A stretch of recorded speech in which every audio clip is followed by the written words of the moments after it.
Before someone starts with all this nonsense about how times have changed, I'm going to point out the obvious, which is there are 24 hours in a day still. There were 24 hours a day when I was a student in elementary and high school, and there are still 24 hours in a day today, 7 days a week. It's just the same now as it was back then. You still have the same amount of time in a day to work with as we had back then. Now lately there has been this movement to delay school start times, to begin starting the school day later, because there's this problem of students showing up all sleepy and tired and inattentive, and they just can't seem to perform in the first classes of the day, which I guess for most places would be around 8 a.m. or so.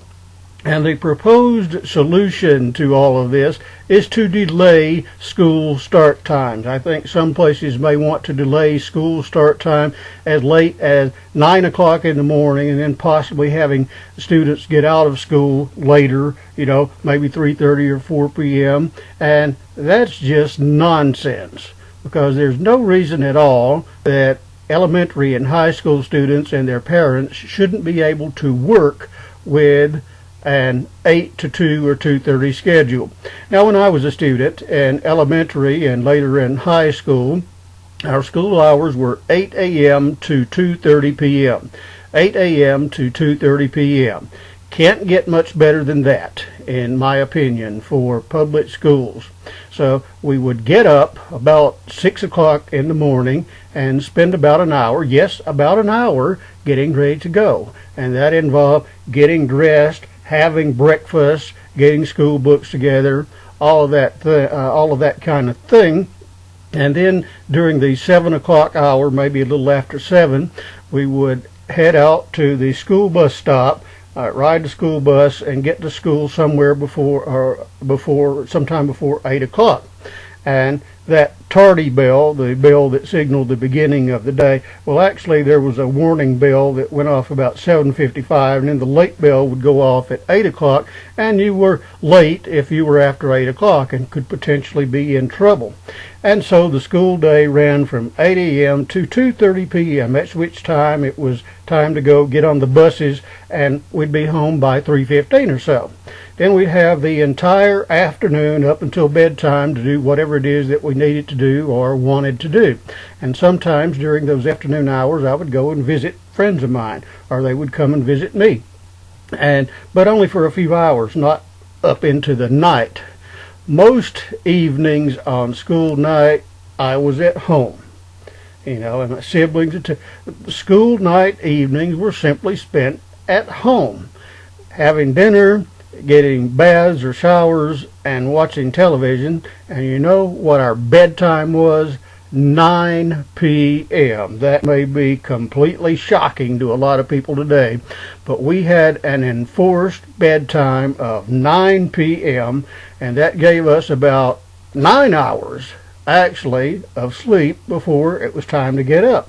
And so when we went to school the next morning, we were ready. We were ready for classes by 8 a.m. And, it worked very well, and there was no reason for it to not work very well. Now, we did have entertainment back in those days. I'm not talking about pre-television days. We certainly did have television, but, there was not a lot of activity on school nights that would run late. Most of those evenings we just went home, had dinner, got showers and baths, and watched some television. If there was any socializing with school friends, that was during the afternoon hours, not necessarily the evening hours on weeknights, and then we'd get to bed by 9 p.m. That is completely reasonable. That is entirely reasonable. There's no reason that people shouldn't be able to do that. Now, if you talk about missing out on entertainment options, there are ways of dealing with that. There are recording devices. There are on-demand services. I have an on-demand service from my cable company where I can use that and watch programs at all kind of different times, 2, 3 in the morning if I wanted to. And there's also these streaming devices, and there's not really much need that a 9 o'clock bedtime would cause you to miss very much. I know that doesn't work particularly well with live sporting events or reality shows like American Idol, but with some of those reality shows, they tend to end at a decent time, 8 or 9 o'clock, so there's no problem there. And most everything else you can deal with on demand, streaming, recording the programs, and similar things. So there's not really most of the time a need to stay up late to see things on television.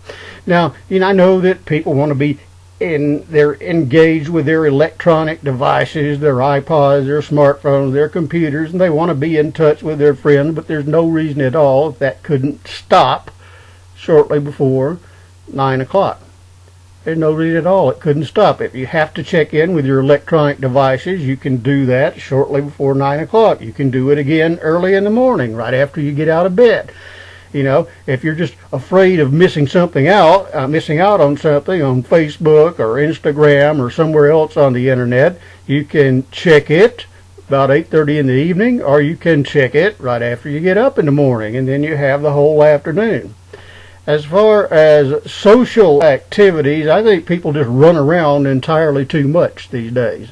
It's not really necessary for people to do all this run during the school week, unless there are some extracurricular activities at school, and those tend to end at reasonable times. So, this is completely unnecessary. This business of going to school all tired and sleepy and you can't hack it at 8 a.m., that's just absolutely ridiculous. And I will say this, when people get up to go to school or go to work, they shouldn't do it in a big rush. You absolutely do need to have breakfast in the morning, and that shouldn't be done on the fly. And usually our breakfast were cooked breakfast on school mornings. It wasn't something we just rushed right through. Egg, toast, bacon, all that kind of thing. Sit down at the table, breakfast, getting ready, getting dressed, and then our showers or our baths were late afternoon or evening, and it worked very well. And there's no reason it shouldn't work well now. This business of students going to school, being all tired and sleepy, they can't function at 8 a.m., that is completely ridiculous. There's no reason for it. Now, what you do, the time that you have to be up in the morning, which should give you plenty of time to get ready, back that up 8 or 9 hours, and that's bedtime. And it's as simple as that. And you get off the electronics, whatever it is that's holding your attention. You record your programs. You watch them on demand at later times. It really is that simple. All this run around during the school week business, that's just kind of ridiculous. I mean, you've got Friday night and all day Saturday and all day Sunday. You can stay out late on Saturday night, and if that's what you want to do, and still be ready for school at 8 a.m. Monday morning. And I'll tell you this, when these lazy, sleepy students get out in the workforce, they will damn well adjust their schedule to suit their work schedule. Unless it's a completely flexible work arrangement or work for home, they will damn well adjust to that work schedule. And some people can't even do that. Some people at work can't even function at 7 or 8 a.m., which is ridiculous. Back when I was less responsible with my drinking, I used to be a late riser, but now that I'm confirmed moderate, I get up 5, 6 in the morning. I'm feeling fine, ready to take on the day. And that's the way it should be. And it's that simple. Figure the time that you have to get up, leaving plenty of time to get ready and get where you need to be. Back up 8 hours. It's bedtime. It is as simple as that. It's as simple as that. And the reason students are tired and sleepy and can't function at 8 a.m. in the morning is because they just don't bother going to bed, or parents don't enforce it, and that is absolutely ridiculous. 8 a.m. to about 2:30, 3 in the afternoon is a perfectly reasonable time for school hours, and people that can't hack those hours, they're just being irresponsible, and they need to pay the price for being irresponsible. Just start being responsible or pay the price. And it really is as simple as that. Have a very good day.